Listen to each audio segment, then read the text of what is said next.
అందరికీ నమస్కారం. India Russia మధ్యన ఒక చాలా పెద్ద ఒప్పందం కుదిరింది. ఇప్పుడు ప్రపంచ రాజకీయాల్లో దీని గురించే పెద్ద చర్చ నడుస్తోంది. ఎందుకంటే ఇది మామూలు డీల్ కాదు, దీని ప్రభావం చాలా పెద్దదిగా ఉండబోతుందని అంటున్నారు. సో అసలు ఏంటిది? దీని గురించి ఈరోజు మనం వివరంగా మాట్లాడుకుందాం. చూడ్డానికి ఇదొక సాధారణ ఒప్పందంలా అనిపించొచ్చు, కాని అలా అనుకుంటే మనం పప్పులో కాలేసినట్టే. ఇది ఏదో దీపావళికి పేల్చే చిన్న పటాషు కాదు, భౌగోళిక రాజకీయాలనే అంటే జియోపాలిటిక్స్నే కుదిపేయగల ఒక సూపర్ బాంబ్ లాంటిది.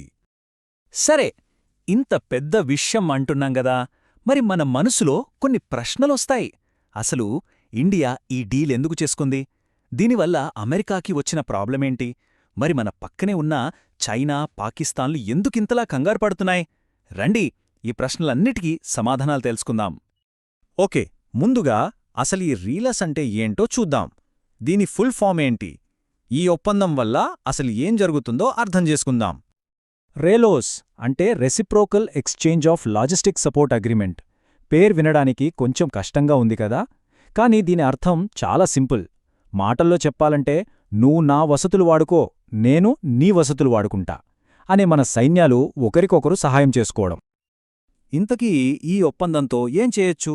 సింపుల్గా చెప్పాడంటే, మన army, navy, air force Russia వాళ్ల పోర్టులని, ఎయిర్ బేస్లని వాడుకోవచ్చు. అలాగే వాళ్లు మనం వాడుకోవచ్చు. మధ్యలో పెద్దగా పేపర్ వర్క్, పర్మిషన్ల గోలేమీ ఉండదు. ఉదాహరణకి, మన యుద్ధనౌక ఎక్కడో దూరాన ఉందనుకోండి, దానికి ఫ్యూయల్ కావాలి.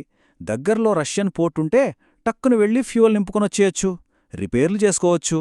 ఇది మనకు, ముఖ్యంగా మన నేవీకి ఆర్క్టిక్ లాంటి చాలా చాలా దూర ప్రాంతాలకు వెళ్లడానికి భలే హెల్ప్ అవుతుంది. అయితే ఇక్కడొక ముఖ్యమైన విషయం మనం గుర్తుపెట్టుకోవాలి.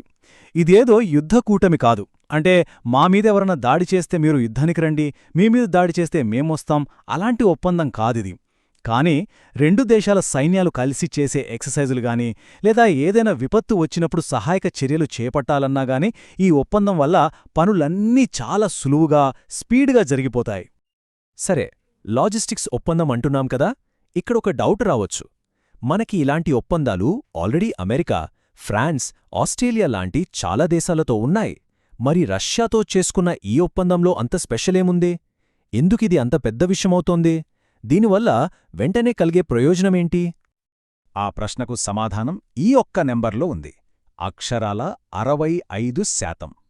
మన సైన్యం దగ్గర ఉన్న ఆయుధాల్లో, అంటే మన యుద్ధ విమానాలు, ట్యాంకులు, సబ్మరైన్లు, ఇలాంటి వాటిలో 65%కి పైగా రష్యాలో తయారైనవే. ఇప్పుడు ఆలోచించండి, మన దగ్గర ఉన్న ఆయుధాల్లో 2/3 రష్యావి. మరి వాటికి ఏదైనా స్పేర్ పార్ట్ కావాలన్నా, ఏదైనా టెక్నికల్ ప్రాబ్లం వచ్చినా ఈ ఒప్పందం వల్ల మనకు సపోర్ట్ చాలా ఫాస్ట్గా అందుతుంది. అంటే మన ఆయుధాలు రిపేర్ల పేరుతో మూలన పడి ఉండవు, ఎప్పుడూ యాక్షన్కి రెడీగా ఉంటాయి. ఇదే మన మిలిటరీ రెడీనెస్ని వెంటనే పెంచేస్తుంది. సరే, ఇది మన సైన్యాన్ని బలోపేతం చేస్తుందని అర్థమైంది. కాని దీని ప్రభావం ఇక్కడితో ఆగిపోదు. ప్రపంచ స్థాయిలో, ముఖ్యంగా మన చుట్టుపక్కల దేశాలపై దీని ఎఫెక్ట్ ఎలా ఉండబోతుందో ఇప్పుడు చూద్దాం. ఈ ఒప్పందం ద్వారా ఇండియా చైనాకి, పాకిస్తాన్కి ఒక స్ట్రాంగ్ సైలెంట్ మెసేజ్ పంపిస్తోంది. అదేంటంటే, ఇకపై మాతో పెట్టుకోవాలనుకుంటే ఒక్కసారికి 2 సార్లు కాదు, 10 సార్లు ఆలోచించుకోవాలి. ఎందుకలా? ఒక్కసారి ఆలోచించండి. ఒకవేళ భవిష్యత్తులో మనకి ఎవరితోనైనా గొడవయ్యిందనుకోండి, అప్పుడు మన బేసుల్లో రష్యన్ సైనికులు కూడా ఉండొచ్చు, వాళ్ల దగ్గర్నుంచి మనకు వెంటనే సపోర్ట్ అందొచ్చు అనే ఒక్క ఆలోచనే మన శత్రువుల గేమ్ ప్లాన్ని మొత్తం మార్చేస్తుంది.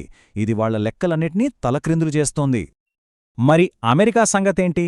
వాళ్లు పైకి దీన్ని వ్యతిరేకించలేరు. ఎందుకంటే ఇండియా ఒక స్వతంత్ర దేశం, తన నిర్ణయాలు తాను తీసుకుంటుంది. కాని లోలోపల మాత్రం వాషింగ్టన్కిది అస్సల నచ్చదు. వాళ్లు ఇండియాను రష్యా నుంచి దూరం చేసి తమ వైపు పూర్తిగా తిప్పుకోవాలని చూస్తున్నారు. ఈ ఒప్పందం వాళ్ల ప్రయత్నాలకొక రకంగా బ్రేక్ వేసినట్టే. ఈ డీల్లో ఇంకొక పెద్ద దాగి ఉన్న అడ్వాంటేజ్ ఉంది. అదే ఆర్కిటిక్ రీజియన్.